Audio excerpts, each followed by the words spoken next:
বাইরে টুপটাপ বৃষ্টি পড়ছে। ছোট একটা চায়ের দোকানের সামনে দাঁড়িয়ে আছে ইমন। হঠাৎ দৌড়ে এসে ছাতার নিচে ঢুকে পড়ল মায়া। মায়া হাসতে হাসতে, বৃষ্টি কি কাউকে আগে জানিয়ে পড়ে নাকি? ইমন: না। বৃষ্টি পড়ে হঠাৎ, ঠিক তোমার আসার মতো। মায়া একটু থমকে তাকাল।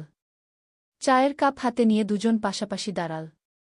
চারপাশে শুধু বৃষ্টির শব্দ আর ভেজা রাস্তার গন্ধ। মায়া: তুমি কি বৃষ্টি পছন্দ করো? ইমন: বৃষ্টি নয়, বৃষ্টিতে কার সঙ্গে দাঁড়িয়ে থাকি সেটাই পছন্দ।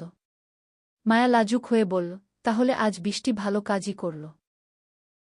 ইমন আস্তে করে তার হাতের কাছে হাত রাখল। স্পর্শটা হালকা, কিন্তু অনুভূতিটা গভীর। বৃষ্টি থামেনি। চা ঠান্ডা হয়ে গেছে। কিন্তু সেই দিনে দুজনের হৃদয়ে একটা নতুন গল্প শুরু হয়ে গেছে। এমন আরও গল্প পেতে চ্যানেলটিকে সাবস্ক্রাইব করে পাশে থাকা বেল আইকনটি বাজিয়ে রাখুন।